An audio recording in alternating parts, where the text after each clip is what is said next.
हाँ जी दोस्तों, नमस्कार। आज हम बात करेंगे कि कोलेस्ट्रॉल को नसों के अंदर जमने से कैसे रोका जा सकता है। तो इसके 3 स्टेप्स हैं। सबसे पहला स्टेप तो यही है कि कोलेस्ट्रॉल को शरीर के अंदर जाने से रोका जाए, यानी कोलेस्ट्रॉल खाया ही ना जाए। दूसरा स्टेप ये है कि अगर आपने कोलेस्ट्रॉल खा लिया है, तो यह आपके शरीर के द्वारा एब्ज़ॉर्ब ना हो, ऐसे ही आपके पेट से बाहर निकल जाए, यानी हजम ना हो। और तीसरा स्टेप ये है कि अगर यह हजम हो गया है, आपके खून में पहुंच गया है, तो इसे नस के अंदर जमने से कैसे रोका जाए। तो बारी बारी से तीनों स्टेप्स के बारे में बात करेंगे। तो सबसे पहले बात करते हैं कि कोलेस्ट्रॉल को खाया ही ना जाए। तो जिन जिन चीज़ों में कोलेस्ट्रॉल होता है, अगर आप उन चीज़ों का सेवन नहीं करेंगे तो कोलेस्ट्रॉल आपके शरीर में जाएगा ही नहीं। तो कोलेस्ट्रॉल का जो मुख्य स्रोत है वह है जानवरों से मिलने वाला भोजन, जैसे मीट, मछली, अंडा, दूध और दूध से बनी हुई चीजें। अगर आप इनका सेवन नहीं करेंगे तो कोलेस्ट्रॉल आपके शरीर में जाएगा ही नहीं। अगर जाएगा नहीं तो आपकी नसों के अंदर जमेगा नहीं। अब बात करते हैं दूसरे स्टेप की, कि मान लीजिए आपने कोलेस्ट्रॉल खा लिया, आपने नॉन वेज फूड खा लिया, दूध पी लिया, मक्खन खा लिया, घी खा लिया, तो कोलेस्ट्रॉल आपके पेट के अंदर चला गया। अब इसे कैसे हजम होने से रोका जाए? तो इसे हजम होने से रोकने का एक तरीका है। इस तरीके से आप 100% तो इसे हजम होने से नहीं रोक सकते, लेकिन इसकी परसेंटेज को घटा सकते हैं। वह तरीका है भोजन के साथ फाइबर का सेवन करना। अब मैं आपको सबसे पहले एक एग्जाम्पल देता हूं, फिर आप समझ जाएंगे। मान लीजिए आपने 1 चम्मच मक्खन खा लिया, और मक्खन आपने ऐसे ही खा लिया, किसी चीज के साथ नहीं खाया, ऐसे सूखा ही मक्खन खा लिया आपने। और दूसरी तरफ आपने 1 चम्मच मक्खन को 15-20 ग्राम सलाद के ऊपर मिक्स करके अच्छे से मिलाकर फिर उस सलाद को मक्खन सहित आपने खाया। तो अब जो मक्खन आपने सलाद के साथ खाया है, वह मक्खन आपके शरीर में कम डाइजेस्ट होगा उस मक्खन के मुकाबले जो मक्खन आपने एज इट इज खाया था, बिना किसी और भोजन के साथ, रूखा। क्योंकि जो सलाद वाला मक्खन है, उसमें से कुछ मक्खन सलाद के साथ ही आपके पेट से बिना हजम हुए ही बाहर निकल जाएगा। तो कहने का मतलब यह है कि जो फाइबर होता है वह भोजन में मौजूद फैट को अपने साथ चिपका लेता है और ऐसे ही शरीर से बाहर निकाल देता है। तो अगर आप कोई फैटी चीज खा रहे हैं, आपको पता है कि आप कोलेस्ट्रॉल खा रहे हैं, तो आप साथ में ज्यादा से ज्यादा मात्रा में फाइबर खाएं। उससे क्या होगा कि कोलेस्ट्रॉल के कुछ परसेंटेज फाइबर में फंसकर मल के जरिए शरीर से बाहर निकल जाएगी। तो कोलेस्ट्रॉल आपके शरीर में कम हजम होगा। तो इसलिए फाइबर का रोल यहां पर बहुत ज्यादा महत्वपूर्ण है। अब बात करते हैं तीसरे पॉइंट के ऊपर, कि कोलेस्ट्रॉल की कुछ परसेंटेज आपके शरीर में हजम हो गई और वह कोलेस्ट्रॉल आपके खून में मिल गया और आपकी नसों के अंदर पहुंच गया। अब इस कोलेस्ट्रॉल को नस के अंदर जमने से रोकने के लिए 4 पॉइंट हैं। सबसे पहला है एंटीऑक्सीडेंट्स, दूसरा पॉइंट है हाई ब्लड प्रेशर, तीसरा पॉइंट है स्ट्रेस और चौथा पॉइंट है एक्सरसाइज। सबसे पहले पहले वाले पॉइंट पे बात करते हैं, एंटीऑक्सीडेंट्स। तो जो कोलेस्ट्रॉल आपके खून में मिला है, जब इस कोलेस्ट्रॉल की ऑक्सीडेशन होगी, तो ऑक्सीडेशन के बाद जो ऑक्सीडाइज्ड कोलेस्ट्रॉल बनेगा वही आपकी नसों के अंदर जमेगा। तो अगर हम कोलेस्ट्रॉल की ऑक्सीडेशन होने की प्रक्रिया को रोक पाएं, तो ऑक्सीडाइज्ड कोलेस्ट्रॉल पैदा नहीं होगा और आपकी नसों के अंदर यह कोलेस्ट्रॉल फिर नहीं जमेगा। तो सबसे पहले यह समझ लीजिए कि ऑक्सीडेशन क्या होती है। उदाहरण आपको देता हूं, जैसे लोहा जब ऑक्सीजन के संपर्क में आता है तो उसकी ऑक्सीडेशन होती है और लोहा जंग के रूप में बदल जाता है। तो जो ऑक्सीजन होती है, जब वह किसी भी चीज के संपर्क में आती है तो ऑक्सीडेशन होती है और वह चीज अपना रूप बदल लेती है, जैसे लोहे ने अपना रूप बदलकर जंग का रूप ले लिया। तो इसी प्रकार जो कोलेस्ट्रॉल हमारी नसों के अंदर होता है, उसकी भी ऑक्सीडेशन होती है, क्योंकि खून के अंदर ऑक्सीजन भी होती है और कोलेस्ट्रॉल भी होता है, दोनों होते हैं। तो ये दोनों जब आपस में एक दूसरे के संपर्क में आते हैं तो ऑक्सीडेशन होती है, और ऑक्सीडेशन के बाद ऑक्सीडाइज्ड कोलेस्ट्रॉल बनता है, जो कि एक बहुत बुरा पदार्थ होता है, एक तरह का कचरा होता है। तो यही वाला कोलेस्ट्रॉल जो होता है नसों के अंदर जमता है। नॉर्मल कोलेस्ट्रॉल भी जमता है, लेकिन ज्यादातर जो ब्लॉकेज होती है वह ऑक्सीडाइज्ड कोलेस्ट्रॉल के कारण होती है। तो इस ऑक्सीडेशन के प्रोसेस को रोकने के लिए एक पदार्थ होता है जिसे कहते हैं एंटीऑक्सीडेंट्स। तो एंटीऑक्सीडेंट्स क्या होते हैं? जिस प्रकार से विटामिन होते हैं, मिनरल्स होते हैं, कैल्शियम होता है, आयरन होता है, उसी प्रकार से एंटीऑक्सीडेंट्स होते हैं। जो एंटीऑक्सीडेंट्स होते हैं यह फलों में और कच्ची सब्जियों में होते हैं। आपने सुना होगा कि ग्रीन टी पीनी चाहिए क्योंकि ग्रीन टी में एंटीऑक्सीडेंट्स होते हैं, लेकिन मैं आपको बता दूं कि अनार में ग्रीन टी के मुकाबले 3 गुना ज्यादा एंटीऑक्सीडेंट्स होते हैं। तो आप अनार खाएं।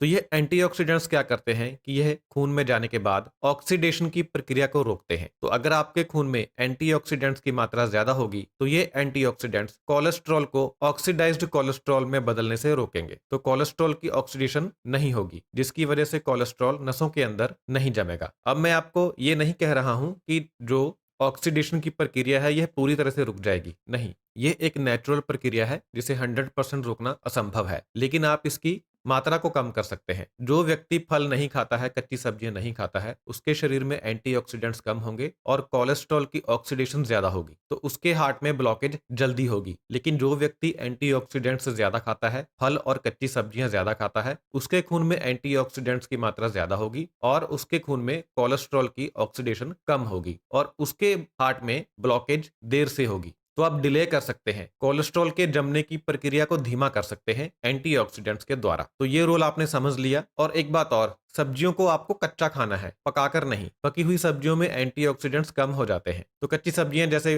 कच्ची गोभी खाएं, कच्ची मूली खाएं, कच्ची गाजर खाएं, कच्चा शलगम खाएं, सब्जियों को कच्चा खाएं और फल खाएं। इससे आप कोलेस्ट्रॉल के जमने की प्रक्रिया को धीमा कर सकते हैं। अब नंबर 2, हाई ब्लड प्रेशर। अब कोलेस्ट्रॉल आपके खून में पहुंच गया, उसकी कुछ ऑक्सीडेशन हो गई, कुछ आपने बचा ली। तो जो ऑक्सीडाइज्ड कोलेस्ट्रॉल है, यह आपकी नस में जमना कैसे शुरू होता है, वह कौन सा पॉइंट होता है जहां सबसे पहले कोलेस्ट्रॉल जमना शुरू करता है, वहां पर हाई ब्लड प्रेशर का रोल आता है। मान लीजिए आपने फैट ज्यादा खाई, हाई ब्लड प्रेशर हुआ। तो हाई ब्लड प्रेशर क्या करता है कि नसों के अंदर एक लाइनिंग होती है, अगर हम आम भाषा में कहें तो नसों के अंदर एक पतली झिल्ली होती है। हाई ब्लड प्रेशर इस झिल्ली को नुकसान पहुंचाता है, ये झिल्ली डैमेज होती है। तो जैसे हमारे शरीर के बाहर कट लगे, अगर कहीं चीरा लगे, तो उसके ऊपर एक जख्म बन जाता है ना, जहां पर क्लॉट जमता है और फिर ये जख्म धीरे धीरे भरता है। उसी प्रकार जैसे आपकी खून की नस के अंदर जो झिल्ली है, उसको जब नुकसान होगा, वहां पर कोई डैमेज होगा, आम भाषा में कहें तो कट या चीरा कोई लगेगा, तो वहां पर फिर खून के अंदर जो फैट होती है, वह फैट वहां पर इकट्ठा होने लगती है और क्लॉट बनने की शुरुआत होती है।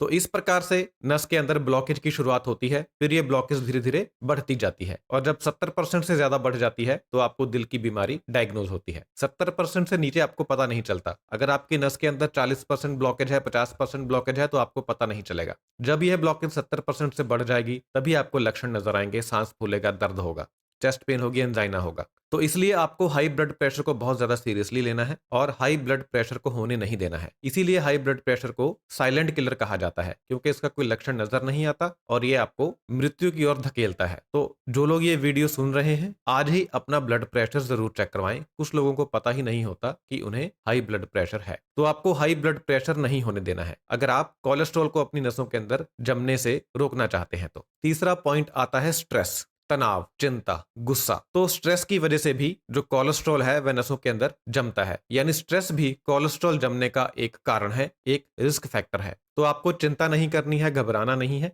अब स्ट्रेस को दूर करने के लिए मैं आपको 2 पॉइंट बताऊंगा। जिस कारण की वजह से आपको स्ट्रेस हो रहा है, आप उस कारण को तो दूर नहीं कर सकते, वरना आपका स्ट्रेस अभी तक खत्म हो चुका होता। तो आप क्या कर सकते हैं कि आप अपना नजरिया बदल सकते हैं, अपना एटीट्यूड बदल सकते हैं। तो एटीट्यूड बदलने के 2 तरीके हैं। सबसे पहला, आप ये समझें कि आप परिस्थितियों को नहीं बदल सकते, लेकिन खुद को बदल सकते हैं। तो आप इस तरह का मेंटल एटीट्यूड बनाएं कि जो होता है होने दो, मैं खुश रहूंगा या मैं खुश रहूंगी। जिंदगी मुझे जो मर्जी दे दे, दुख दे दे, खुशी दे दे, लेकिन मैं हमेशा खुश रहूंगी, हमेशा खुश रहूंगा। इस तरीके का मेंटल एटीट्यूड आपको बनाना होगा कि जो होता है होने दो, कोई बात नहीं देखी जाएगी।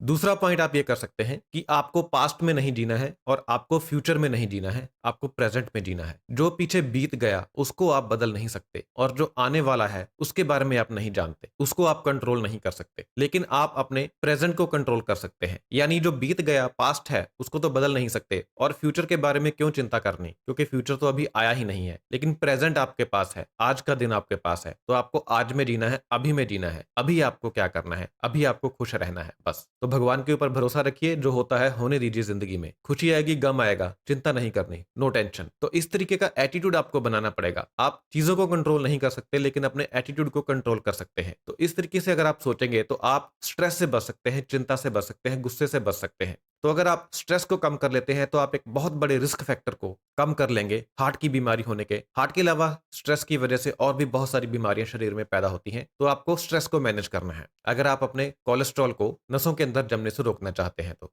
चौथा पॉइंट आता है एक्सरसाइज, फिजिकल एक्टिविटी। देखिए, अगर आप 1 ग्राम फैट खाते हैं तो आपको 9 कैलोरीज मिलती हैं, और अगर आप 1 मिनट रनिंग करते हैं तो 10 से 12 कैलोरीज आपकी खर्च होती हैं। पुराने जमाने में लोगों को हार्ट अटैक इसीलिए कम होता था, नसों के अंदर ब्लॉकेज इसीलिए नहीं होती थी, क्योंकि वह लोग बहुत ज्यादा फिजिकल एक्टिविटी करते थे। तो जो वह देसी घी खाते थे वह उनको हजम हो जाता था। लेकिन आज के लाइफस्टाइल में हम जो घी खाते हैं, तेल खाते हैं, वह हजम नहीं होता और कोलेस्ट्रॉल के रूप में, ट्राइग्लिसराइड के रूप में हमारी नसों के अंदर जमता है, जिसकी वजह से ब्लॉकेज होती है, बाद में हार्ट अटैक होता है। तो आपको क्या करना है कि जो कोलेस्ट्रॉल आपके खून में है, आपको उसे खर्च करना है। खर्च कैसे करेंगे? फिजिकल एक्टिविटी करके। अगर आप 1 मिनट फास्ट वॉकिंग करते हैं, तेज-तेज सैर करते हैं, तो 6 से 8 कैलोरीज़ आपकी खर्च होती हैं। अगर आप कैजुअल वॉकिंग करते हैं, फास्ट से थोड़ी सी धीरे, तो 4 से 5 कैलोरीज़ आपकी खर्च होती हैं। अगर आप स्लो वॉकिंग करते हैं, बिल्कुल धीरे-धीरे चलते हैं, तो 3 से 4 कैलोरीज़ आपकी खर्च होती हैं।